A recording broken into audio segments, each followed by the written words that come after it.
TP, फिर MP है और एपी है। ठीक है, पहले टीपी की डेफिनेशन के बारे में बात कर लेते हैं कि टीपी क्या होता है। TP is the sum total of the output produce by the all unit of the variable factor. अब यह वेरिएबल फैक्टर की बात क्या हो रही है, लेबर की बात हो रही है। ठीक है, तो ऑल यूनिट, अगर मान के चलो अभी 10 लोग काम कर रहे हैं तो 10 के द्वारा मिलकर के जितना प्रोडक्शन किया जा रहा है वो टोटल प्रोडक्शन कहलाएगा। वर्ड से समझ में आ रहा है? ठीक है, अगर 8 लोग काम कर रहे हैं तो 8 मिलकर कितना कर रहे हैं, 5 लोग कर रहे हैं तो 5 मिलकर कितना कर रहे हैं, जितना मिल करके टोटल कर रहे हैं ना उसको टोटल प्रोडक्शन कहा जाता है। समझ में आई बात? ठीक है, ये टीपी हो गया। एमपी क्या होता है कि एक एक्स्ट्रा लेबर बढ़ाने पर, बताया था आपको कि एमपी की डेफिनेशन कभी भी आएगी तो एक अतिरिक्त इकाई आप जोड़ दोगे, हर चैप्टर में कहीं पर भी आएगा तो एक अतिरिक्त इकाई किसकी, वेरिएबल फैक्टर की। वेरिएबल फैक्टर क्या है, लेबर है। तो एक एक्स्ट्रा लेबर लगाने पर टीपी कितना बढ़ता है वो क्या कहलाएगा, आपका एमपी कहलाएगा। ये कह लो टीपी का डिफरेंस जो होता है वो एमपी होता है। ठीक है, एमपी की डेफिनेशन देखते हैं। MP refer to the change in the TP. TP में जो चेंज है, ठीक है, when one more unit of variable factor is used. एक एक्स्ट्रा वेरिएबल फैक्टर अगर लगाया जाए, बढ़ाया जाए तो टीपी में कितना बदलाव आएगा, वो जो बदलाव होगा ना, डिफरेंस 2 लेवल का, वो क्या कहलाएगा, एमपी कहलाएगा। ठीक है जी। जैसे इफ आउटपुट इज इंक्रीज 40 से 45, कह रहा है कि अगर एक लेबर, जैसे मान के चलिए 8 लेबर थे और 8 लेबर के टाइम पे टीपी जो था टोटल प्रोडक्शन वो 40 यूनिट हो रहा था। जैसे ही 9वां लेबर लगाया, 9 लेबर कर दिए, है ना, तो ये 40 से होकर के 45 हो गया। बीच का डिफरेंस कितना आया, 5। ये 5 आपका एमपी है। समझ में आया? एक एक्स्ट्रा लेबर लगाने पर, एक ये 1 है, 1 एक्स्ट्रा लेबर लगाने पर, ठीक है, आपका एमपी में जो टीपी में जो चेंजेस आते हैं वो क्या रहता है, आपका एमपी कहलाता है। ठीक है, अच्छा एपी क्या है, एपी एवरेज प्रोडक्ट। एपी क्या है, एवरेज प्रोडक्ट। एवरेज प्रोडक्ट का मतलब क्या हो जाता है कि ऑन एन एवरेज मिलकर के प्रति इकाई कितना उत्पादन हो रहा है। जैसे अगर मैं कहूँ कि 8 लेबर मिलकर 40 बना रहे थे, तो हो सकता है पहला लेबर, एक लेबर कोई 10 बना रहा हो, कोई 2 बना रहा हो, कोई 4 बना रहा हो, कोई 10 बना रहा हो, इस तरीके से, पर टोटल मिलाकर के कितना हो रहा है, 40 हो रहा है। तो अगर मैं 40 को अगर 80 से डिवाइड कर देता हूँ, 40 को 8 से डिवाइड कर देता हूँ तो आता है 5। मतलब ऑन एन एवरेज एक व्यक्ति 5 यूनिट बना रहा है।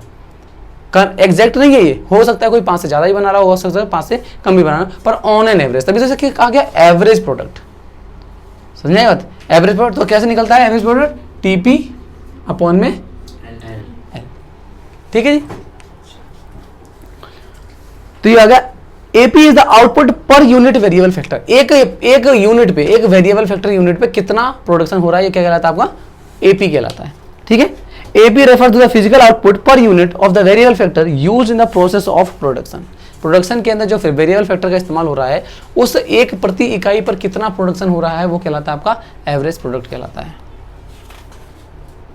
तो ये आ गया एपी, ठीक है, एमपी और टीपी। ठीक है, अगर हमने क्या करना है, एक टेबल बना के देख लेते हैं कि इनको किस तरीके से समझा जा सकता है, एग्जाम में आ सकता है ये क्वेश्चन। ठीक है, तो जैसे कि मान के चलिए आपका लेबर दे रखा है, यहाँ पे कर लेते हैं, लेबर दे रखा है 1 2 3 4 5 6 7 8, ठीक है, और ये है 50 90 50 90 120 140 150 130 150 1। ठीक है जी। तो जरा एमपी निकालने के लिए क्या बताया गया था कि 2 लेवल का डिफरेंस, 90 में से, यहाँ तो 50 ही आ जाएगा, 90 में से 50 गया 40 30 20, क्या चीज़ 10 0 -3, 147 में से 150 घटाओगे तो माइनस का 3 आएगा। ठीक है, अगर एपी के बारे में बात करें तो टीपी को एल से डिवाइड करते हैं, है ना, टीपी को एल से, तो 50, है ना, 45, है ना, 40 5 नहीं 35 30, हाँ 25 21। ठीक है, ये आपका एपी निकल के आ गया। तो ये फॉर्म, इस तरीके का क्वेश्चन भी एग्जाम में आ सकता है आपके, कि टीपी दे रखा है, एमपी निकालना हो, एमपी दे रखा है। अगर एमपी दे रखा है, एमपी दे रखा है टीपी निकालना है, प्लस करते जाओ, 50 50 40 90, 90 और 30 120, 120 और 20 140, 150 150 147, ऐसे करके, ठीक है।